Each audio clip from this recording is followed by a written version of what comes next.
mean all the young days. Here, the ball also symbolizes the youth of the boy, the childhood of the boy. Clear? And we all know any stage of life, once it goes away, it cannot come back. So indirectly, the boy is also realizing the fact that his childhood has gone and it has gone forever. Clear? Childhood, as we know, is the best period of one's life.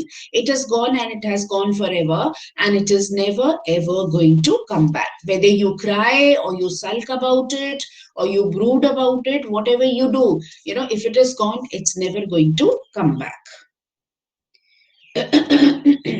I would not intrude on him. A dime, another ball is worthless. And though he's feeling bad, he's completely overwhelmed with grief, completely shaken up with grief.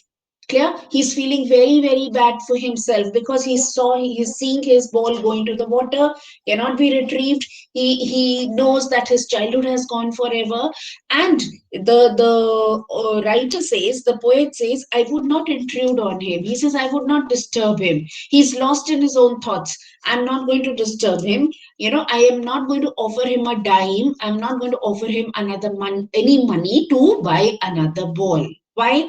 Because another ball can be brought. There's no doubt about it. But that particular ball which has gone into the water can never be brought back.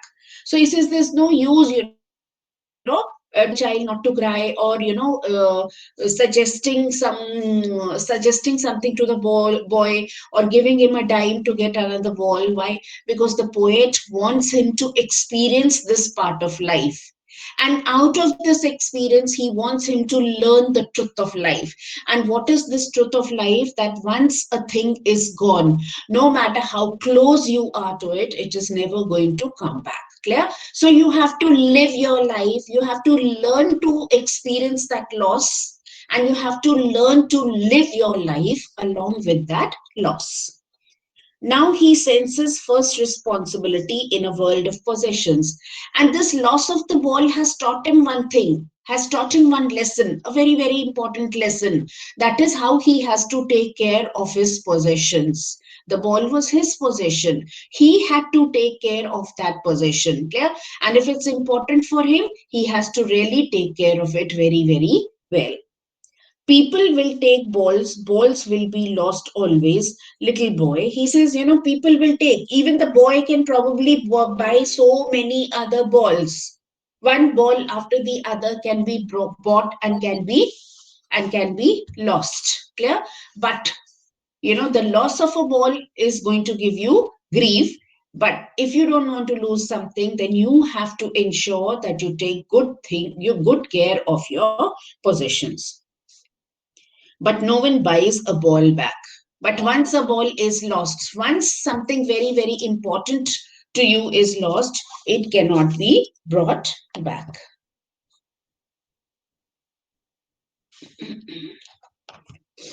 Excuse me, ma'am. Who's that? Yeah.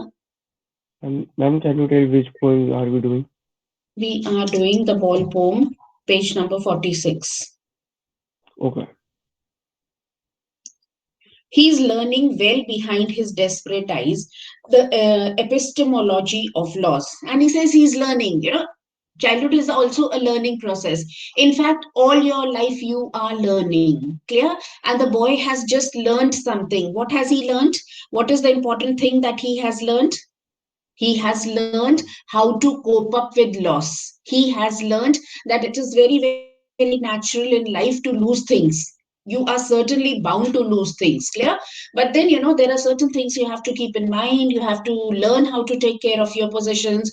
And once you lose something, you have to learn to cope with it, and you have to learn to live with that loss. And you also have to realize the fact that once a thing is lost, it can never retrieved back. Clear? Something like it, you can get something like it back, but you cannot ever get that particular thing back. uh, how The epistemology of loss, how to stand up knowing what every man must one day know, and most know many days how to stand up. And he says, the boy finally stood up from there. Clear? After looking at the ball for a very long time, he finally stood up.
period, a beautiful period of growing up of a child, which can never ever be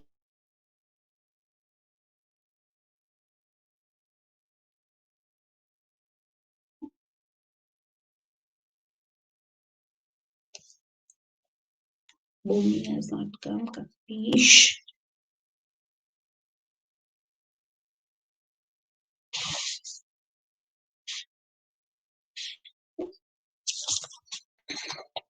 Okay, done.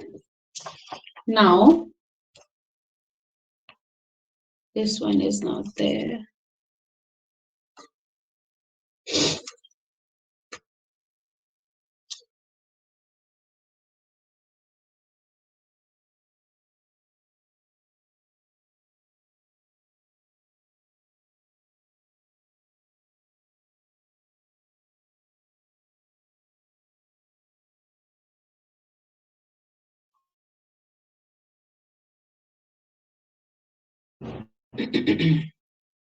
Now, in this poem, the tiger, the poet is trying to compare and contrast a tiger in a zoo with a tiger in its natural habitat.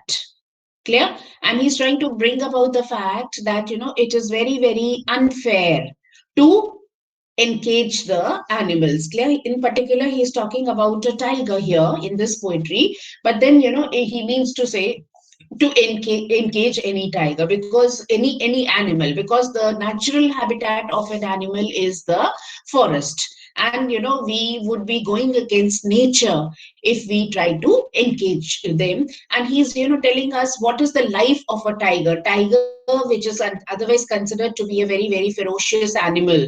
It can overpower any person, and we as human beings would be so very scared of a tiger. But once you engage it, what happens? You are literally stripping it of its power. You are stripping if it not only of its ferociousness but also of its beauty. Clear? And from the tiger's point of view also, he's trying to tell us that a tiger in a cage feels very, very helpless, and he feels as if his life has been strained out of him, and he's disinterested in anything or everything which is happening around him. And the life that he would have enjoyed in his natural habitat, he is not getting an opportunity to do so now. Clear? And he also portrays a very, very pathetic picture of the tiger by telling us that the tiger probably, he wishes and he prays to God to set him free. Clear? He wonders why, he's asking God, I wonder why I've got this punishment, that I have been engaged, and he really wishes, there comes a day when he is set free. Clear? So basically the emphasis is upon the fact, that the reason why the poet is comparing, is contrasting a tiger in a forest to a tiger in a zoo, is to make us realize that the forest is his natural habitat, and if he is not kept in a forest, rather he's engaged in a zoo, he feels as if he has been drained out of his life. He stalks in his vivid stripes, the very few steps of his cage. He here is the tiger. Clear? He stalks means he walks. He walks in his vivid. Vivid means which are clearly visible. He has black and white stripes. He says, the poet says that he's walking up and down the cage, and the stripes are vividly, very, very clearly visible. You can make out that it is a tiger. The few steps of his cage. Where is he walking? A cage is not very big, so he's just able to walk a few steps. Whereas if he's in the forest, he's probably walking miles every day. And it is very important for his health that he walks miles and miles every day. But here inside the cage, because of the limited space available inside the cage, he's only able to walk a few steps on pads of velvet in his quiet rage. And he when the tiger walks, because his pads, his paws are very, very velvety, they're very, very soft. Therefore when he's walking, he is doing it very, very slowly. He's not making any sound. Clear? All the animals of the cat family, they're very famous for walking very, very stealthily. When they walk, from a tiger, from a cat, a small cat, to a big tiger or a lion, when they are walking, you don't even get the sound of their feet, as they are putting their feet on the floor. So on pads of velvet quiet in his quiet rage. And he's walking, he's very helpless, he's suppressed his anger. Obviously, if he's inside a cage, he's not happy. He's not going to be happy because his freedom has been taken away, clear? And along with it, he has, he's very, very angry, but he knows there's no use of showing his anger. To whom is he going to show the anger? And if he shows, even if he shows his anger, he will not be set free. So he suppressed his anger. He seems to be very quiet, clear, and very, very docile, but actually he is seething with anger. He's only held back his anger, he's only suppressed his anger, and very, very quietly, without any making any sound, he's just walking a few steps inside the cage. He should be lurking in the shadow, sliding through the long grass. Now, here the poet seems to be taking pity on the tiger. He says, you see, this is the condition of a tiger, a huge animal like a tiger. Within, the walls of the cage, he's just walking up and down a few steps, clear, very quietly. And though he seems to be very calm and quiet, but inside he is seething with anger. Instead of being inside the cage, he should be have been in the forest, open and free in the forest. He should be lurking in the shadow. Lurking means hiding somewhere in the shadow, sliding through the long grass, clear? He should be hiding through behind the long grass, and sliding through the long grass, moving very, very stealthily without making any sound through the long grass, where near the water hole where the plump deer pass. Very, very stealthily, hiding behind the grass, under the shade of the trees and everything, where it is not visible and where it cannot be heard, moving very, very quietly and very, very stealthily towards the water hole where the plump, the healthy deer come to quench the thirst.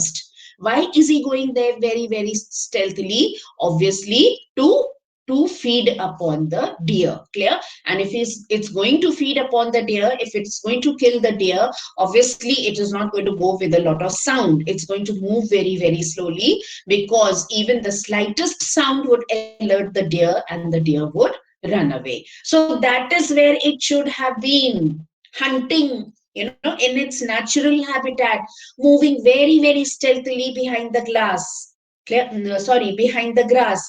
Instead of it, he is locked up in a cage where he's hardly able to move. Clear? No doubt food is given to it, but he doesn't want that food. He wants to, catch its own prey, and he wants the freedom to move around in the forest as he wants to. He should be snarling around houses at the jungle's edge. And he's then, in this line, the poet is trying to tell us that, see, what are human beings doing? They are continuously cutting down the forest area. Clear? And if the forest area is cut, the forest area, which is a natural habitat of the animals, if that is cut, what are the animals going to suffer? They're not going to get their food, because if there are no forests, there are no animals. And if they don't get their food in the forest area is cut, then the animals, they will tend to move towards the villages, clear, in search of food, because food is what they want. And if you completely revamp their houses, then obviously they'll move towards the villages in search of food. So he should be snarling around the houses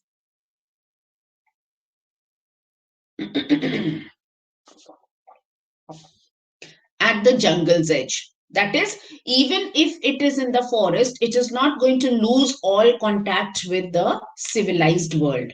Clear? That is the place where the human beings live, and it is going to come at the edge of the jungle, baring his white fangs, his claws, terrorizing the village. Baring means showing the white fangs. That is, it's going to exhibit its anger. Anger about what? Anger about the fact that mankind has destroyed its natural habitat. And if its natural habitat is destroyed, then obviously it's not going to get any food. And to get that food, it is going to it's going to move towards the urban area, towards the jungles. It will be forced to turn to the towns and villages.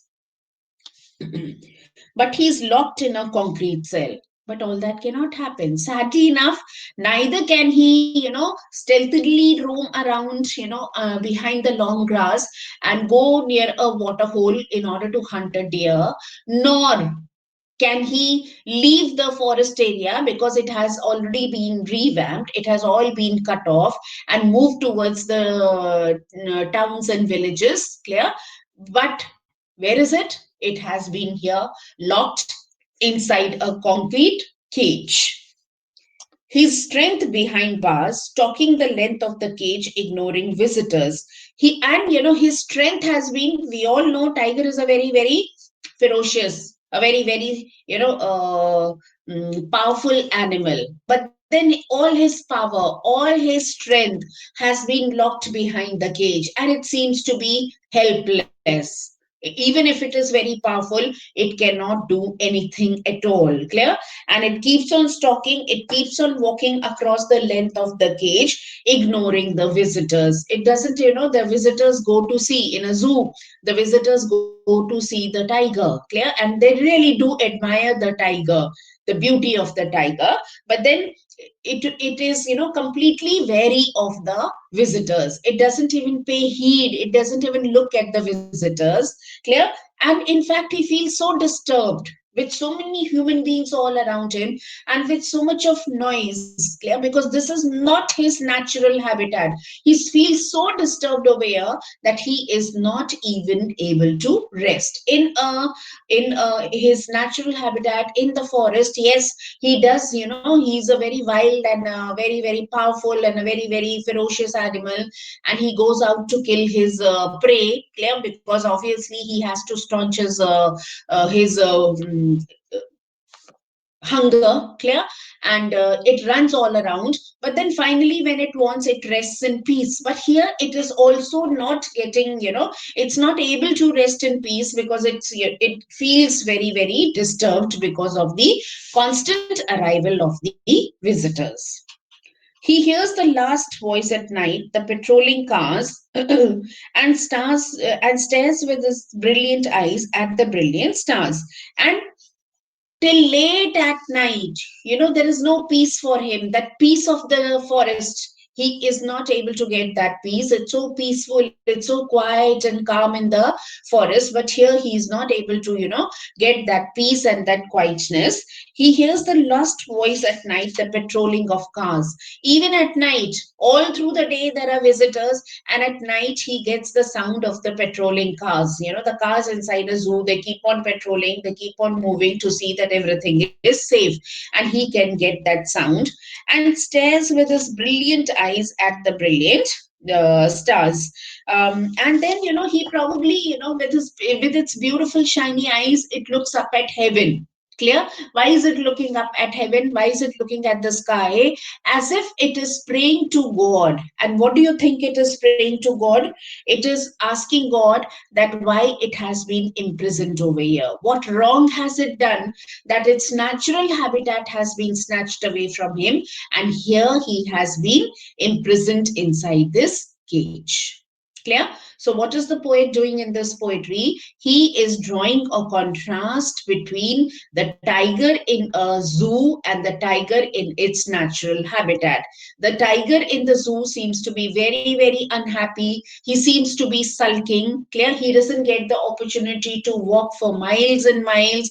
And though he does get the food, but then he is not happy with it. He feels very, encaged, and he feels very suffocated over here, and he's not able to live his life as he lives in the natural habitat. He feels very disturbed over here. He's completely, he completely ignores the people who are around him. He feels very, very helpless. He feels as if he has been sucked of his power, and he's not able to do anything. And probably, heart of hearts, he's wishing, and he's, probably complaining to God that why has he been stripped of his power and his freedom. Whereas the same tiger in a jungle seems to be like a king. He can move around wherever he wants. Clear? He can rest whenever he wants, and very stealthily he can move across to the water hole in search of a deer. Clear? In order to curb its hunger. And if it sees, if it finds that human beings are encroaching upon his, territory, that is his natural habitat, which is the forest, then he can stalk around, he can move around to the towns and cities also in order to find the food. Clear? And it can terrorize the people. Fine.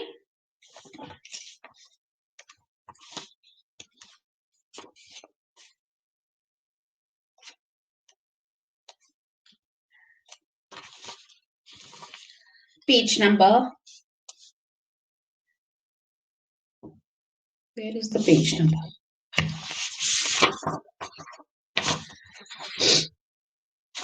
15, 14, 15.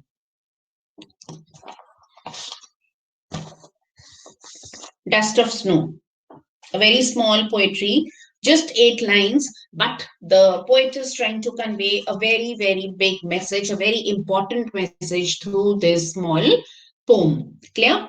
Dust of Snow. In this, the poet is trying to, he's giving us a very, very small example. He's telling us about a poet who did not seem to be in a very good mood. A good part of his day had already been spoiled due to certain reason, and he was sulking. He was in a very, very bad mood. And then he happened to pass under a hemlock tree. Clear? And because there was snow all around, so even the hemlock tree was covered with snow, and there was a crow sitting on that hemlock tree. And as by chance, what happened, as the poet was going under the tree, the crow, it suddenly flew away. But when it flew away, a few particles of snow, a little dust of snow, fell on the head of the on the poet's head. Clear? And that completely changed the outlook of the poet. The dropping of those few flakes of snow enlightened the poet. It made him very, very happy, and he was more than happy to get rid of his gloomy and his sulky, mood, which he thought initially, he was thinking that his whole day is going to get spoiled. But a very, very small thing, simply the falling of the flakes of snow on his head, it made him very, very happy. So basically, what is the poet trying to tell us here? That no matter, nature is something which forever, it will continue. It gives us happiness, and it will continue to give us happiness. Clear? Why? Because nature is permanent. Clear? It is immortal. Man is a mortal being, but nature is immortal. And the happiness that we get from nature is perennial. It is never ever going to die. Nature is always going to be a source of happiness, a source of joy, and a source of enjoyment for us human beings, no matter what a small part, even if it is a very, very small aspect of nature. Clear? Sometimes what happens, some things which are very, very small, we completely overlook them. We think that they are not at all important. But some things as small, as a flake of snow can also be very, very important. And even if a little flake of snow can lift the mood of a person. The other thing the poet is trying to tell us over here, that we human beings sometimes are very superstitious. We attach very, very negative thoughts to certain things. Clear? Like a hemlock tree, because it's a poisonous tree, there are some negative sentiments which are attached to it. Similarly, a crow is not considered to be a very, very a good omen. Clear? And even dust of snow, dust is something which is considered to be useless. But then and very useless aspect. Clear? But then even these very, very small aspects of nature can really uplift our mood. Fine. The way the crow shook down on me the dust of snow from a hemlock tree. The poet was going under the under the hemlock tree. He was just walking by under the hemlock tree. And as we can read, the hemlock tree was probably covered with snow. It was one winter season. And the poet, in a very, very gloomy, in a very, very sulky mood, he was moving down under the hemlock tree. And there was a crow which had perched itself on the hemlock tree. And the crow suddenly flew off. Clear? And probably the dust, the snow was fresh. Clear? And some of, as the crow flew off, some of the snow, it fell on the poet's head as he was passing under the tree. Has given my heart a change of mood. And he says that has given my heart a change of mood. My mood completely changed when the flakes of dust, when the flakes of snow fell down, that a little dust of snow fell down on my head and saved some part of the day I had rued. The word rued means unhappy. Clear? So that tells us that initially he had been unhappy. He says, I had been unhappy. It has saved a part of the day, of a day I had rued. He says, that day I was sulking. I was very, very unhappy. Clear? The major part of the day. But then the rest of the day had been saved. How has it been saved? Because now the falling of the dust of snow on his head has made him happy. Clear? Now he is no more sulking. So, what is the message? That you should never feel hopeless. Fine. And you might face so many difficulties in life, but you should never give up because you never know from where, from which quarter you are going to get happiness. Clear? And you can get happiness from the smallest of things. Like here, the poet is getting happiness from something which he had never ever imagined. A little dust of snow falling on his head. He had probably never thought that that is going to bring him happiness. That is going to help him to forget, all the bitterness that he had faced through the day, and it is completely going to change his mood. Clear? So you always have to look for something positive, even if you are surrounded by a lot of negative. Clear? And it is that little positive which is going to give you a ray of hope and which is going to provide you some happiness. Fire and ice.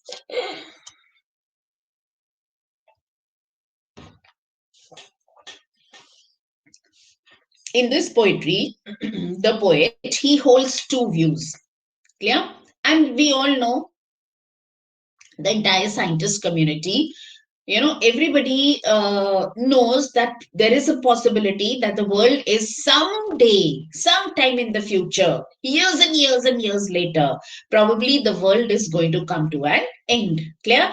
It could be because of natural calamities, or it could also be because of man's intervention with nature, because we are harming the nature. Clear? And because of this, there is a possibility that sometime in the distant future, the world can come to an end. And the poet holds the view that there could be two broad reasons why the world can come to an end. He says either the world can come to an end because of fire, or it can come to an end because of ice. What does he mean by fire? He means to say because of global warming, the temperatures will keep rising. It's going to become hotter and hotter and hotter by the day, and it's going to become so hot that it is not going to be possible for human life or any form of life to exist on earth. And when that happens, what is going to happen? All forms of life are going to perish. Everything is going to get over. Clear? That would be one way of of the world perishing, dying completely, frizzling out completely. And the other says it could be because of ice. That is, some poets believe that we are going to go back into the ice age when everything would be covered with ice, and the temperatures are going to get so low that it would not be possible for any form of life to survive. Clear? So he says, anything, either of them, either of the extremes, either the temperature rise to such a degree that it would be impossible for any form of life to stay, or the temperatures drop to that degree that it is impossible for any form of life to live. He says, but there certainly, we are going to reach a stage, and we are going to reach a age, we are going to reach a day when the world is going to perish. Clear? But this is the literal meaning. He has a symbolic meaning also. What does he mean by fire, and what does he mean by ice?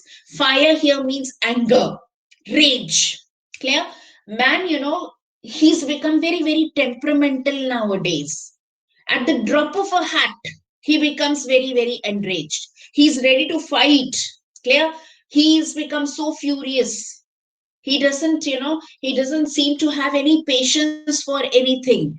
Clear? And he's become very cruel. He doesn't think twice before harming each other, or before he harms the people. And because of all these negative traits, what is going to happen? We, as it is, we are fighting with each other. We are fighting, communities within the country, we are fighting with each other. Clear? Individuals are fighting with each other at a greater level. Communities within a country are fighting with each other. It could be any reason. It could be the reason of color, caste, creed, whatever. We have nations fighting with each other. So we become, so self possessed that we are always fighting with each other. And this fight someday is going to trigger off a bigger fight. And if the bigger trigger fight is triggered off because of the negative approach of a man's life, clear? Because of the anger, because of the rage, because of the fury, because of the cruelty of a human being, then if we indulge in rampant warfare, what is going to happen? It's very, very obvious. Everything is going to come to an end someday. On the contrary, what does he mean by ice? Ice means silent damage. Clear? Man today has become very, very cold. Cold ka matlab, he doesn't care about anything. He's become very, very insensitive. The only thing that he cares about is I, me, myself. I should be able to, fulfill all my desires. And what is man's desires today? Materialistic desire. He doesn't desire to have a good relationship with his family and friends. The only desire he has is, I want this, I want this, I want this. I want a lot of money, I want a big car, I want everything big. Clear? And he's always running for that. And as a result, what has happened? He's become very cold. He's become very, very insensitive towards his own people, towards his own surroundings. And what happens when we become cold and insensitive? It doesn't matter to us how, we are, how others are suffering. Clear? And just imagine if the entire world becomes insensitive, if the entire world becomes cold, if we stop caring about each other, if we stop worrying about the existence of each other, if we all become very lonely and we only survive for ourselves, what is going to happen? Again, it is going to lead to complete perishment of the earth. Clear? The entire mankind is going to be perished, because we are going to become so rigid, and we'll be so full of hatred for others, because we would only be loving ourselves and nobody else. We'll become very, very indifferent to the sufferings of the others, and even that is going to lead to the complete annulment of this mankind. Clear? Some say the world will end in fire, some say in ice. The poet says that people are of two opinion. The people can be divided into two categories. One category believes that the world is going to come to an end, but that is going to be because of fire. And the other category believes the world is going to come to an end, but that is going to be because of ice. That is one, fire, because of the angry attitude of the people.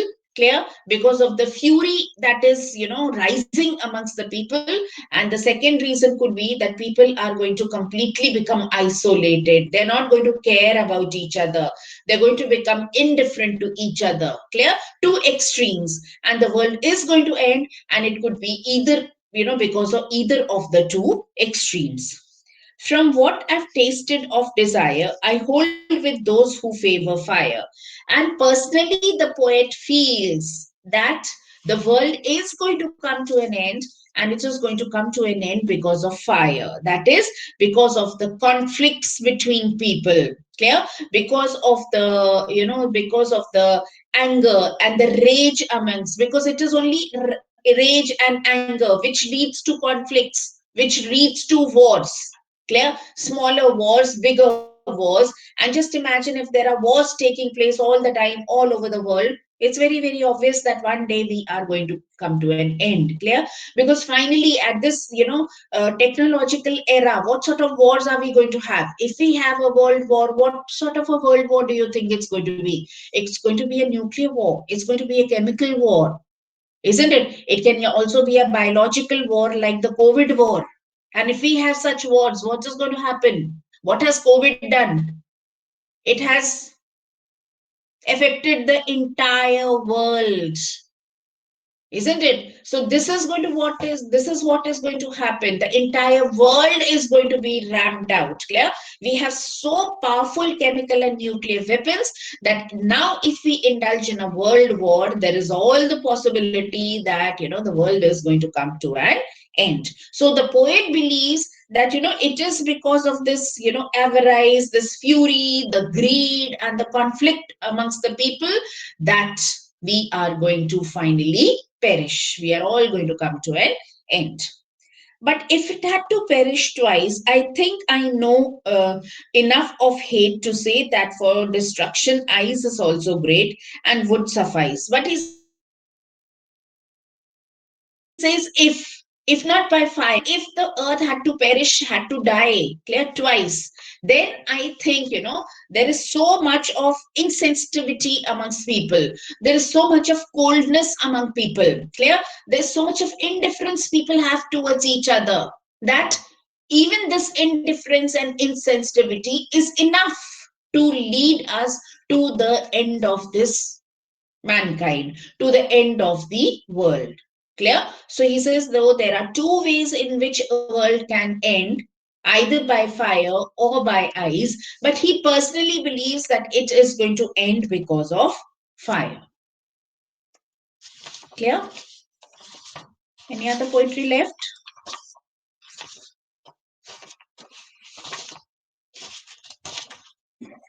I think I've covered all.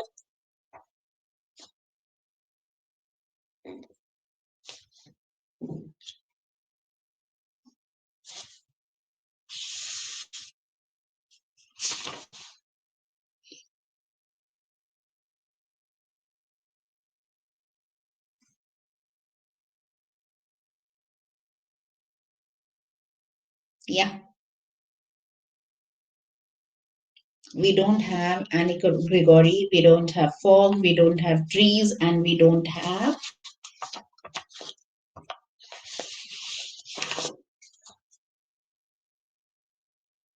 how to tell wild animals. These have been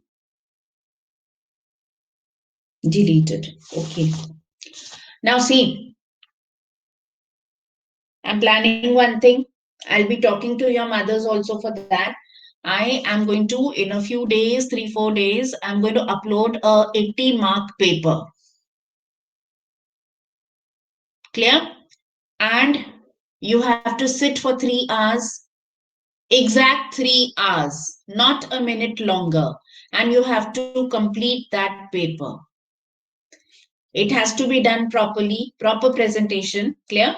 You can, you can think that you are sitting for your board examination and doing the paper. So just like you are going to do the board examination, in a similar manner you are going to sit for this paper also. And the hard copy, I cannot check the paper. I cannot check the paper, on online. And even if I check it online, you will never come to know your mistakes. It's not possible to tell you your mistakes online. Therefore, I want the hard copy of that paper from each one of you. If you cannot come, if you are not allowed to come, your parents will have to come and give me the paper. so that I can mark each and every mistake over there, because only if I mark your mistakes over there, clear? Every mistake, whether it's content mistake or grammar mistake or punctuation mistake or presentation mistake, whatever, I'll tell you, Jia, clear? Whatever mistake you're doing, it can be marked and then you can improve upon it. Because in online checking, I cannot tell you all your mistakes. I can only tell you the basic mistakes which are being made by the children. What is lacking in the answer, which point is lacking, I can't write it over there. It is not possible. Clear? So offline checking is doing of the paper offline, and checking the paper offline is very, very important. Clear? This is one thing. Second is, how do you, Jia asked a question that how should we attempt the paper, which section should be attempted. See, first thing is that it's a matter of personal choice. Clear? Some children might feel easy answering the section A or section B or section C, but nevertheless, one advice. We all know that we get a reading time, 15 minutes reading time you're going to get. The reading time should not be wasted in reading anything else except the comprehension passage. Don't read the question answers, don't read the writing skills, because when you start doing the question answers or when you do the writing skills, anyways, once again you are going to read those questions, isn't it? So you don't have to waste your time. The moment you get the question paper, you only and only have to start reading the comprehension passage. Is it clear? The first comprehension, the first, how do we attempt a comprehension passage? First, quickly go through the questions, very, very quickly. Then start reading the comprehension passage. First reading should always be a slow reading. Try to understand the passage. Again, read the questions, and then again read the comprehension. There are certain things that you will be able to understand in the comprehension in the first reading, and there are certain things which will be clear to you in the second reading. And you also have read the questions, so there are certain things which are in your mind already, and you might instantly find the answers to some of the questions. Because remember, in any question, even in a comprehension passage, you have a mixed variety of questions. There will be some questions which will be very, supposing there are 10 questions related to the comprehension passage, you will have about six or five questions which are very, very easy to answer. Anybody will be able to answer that. Clear? Then there'll be three questions which will be a little above average to test your reading skills. And there are going to be two which are going to be more difficult. So they make questions in a board examination according to everybody's scale. Five questions are very easy, so that even a less privileged child who's going to a government school and who doesn't have educated parents and who hasn't got a very strong English background is able to clear the examination. There are five questions which are very easy and which he should be able to do. Is that clear? And the rest, three above average and two very difficult ones, are to test the intelligence of the other children also. Is that clear? So as far as possible, why as far as this should be a compulsion, the 15 minutes reading time, you should only indulge in reading the comprehension passage and finding out the answers. For 15 minutes you will not be able to write. In some of the schools they'll not also allow you to probably write anywhere or mark on your question paper. In some schools you will be allowed to put a small tick or something on your question paper. If that is allowed, then as you read and as you're trying to find out the answers, you can put a small tick or a small dot near the near the actual answer, so that as soon as they ask you to start writing, you can start writing your answers. But don't waste those 15 minutes. In those 15 minutes you should be able to read and find out the answers to one comprehension comprehension passage. If you follow this, then children who are slow, children who are not able to complete their paper in time will be able to do so. Clear? After that, it's up to you. But one thing you have to remember is everything has to be done in a proper logical order. If you are answering grammar section, answer all questions of grammar section in the correct order.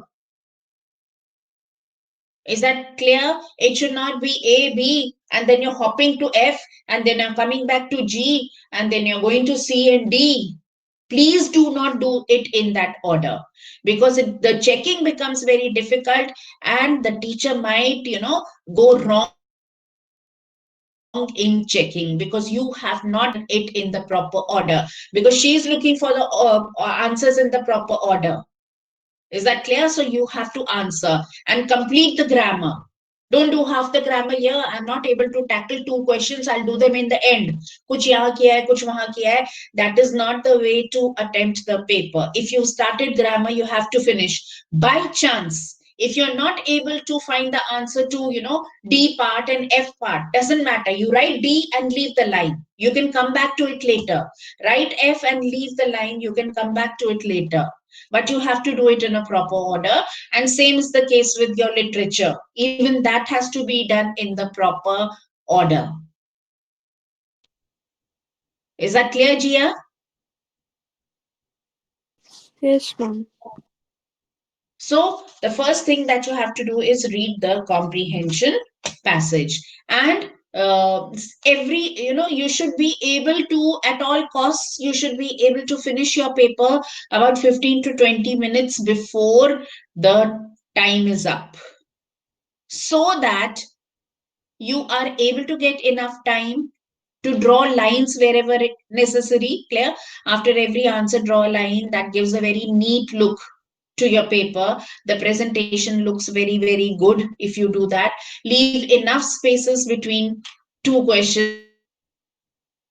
All these instructions you will find. They will be given to you. It will be there in the answer sheet or the question paper.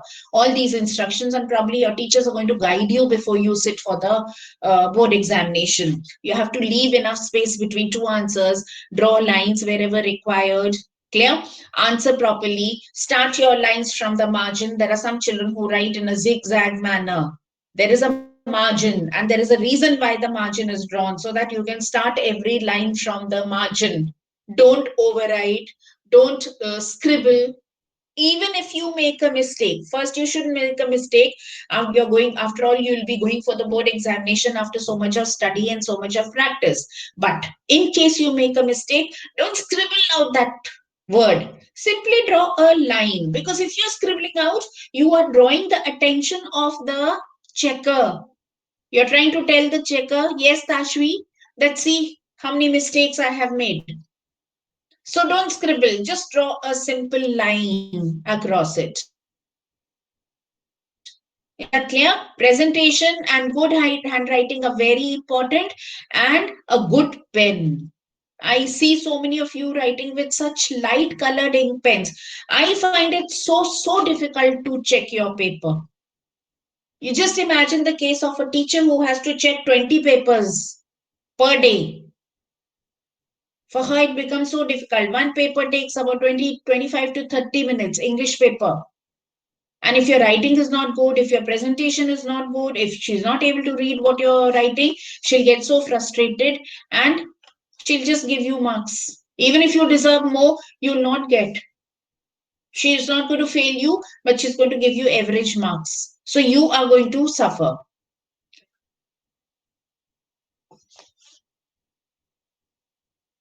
But why does it change in your PDF? It doesn't change in everybody's PDF.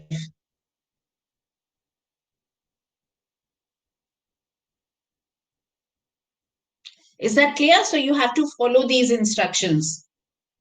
Fine? Okay, all of you? Now, please revise the poetry very, very carefully, and you should not be making any mistakes in poetry. Okay, ma'am. All right, then. Okay, ma'am. Okay, beta. All of you, goodbye. Thank you. Thank you, ma'am. Thank you, all of you.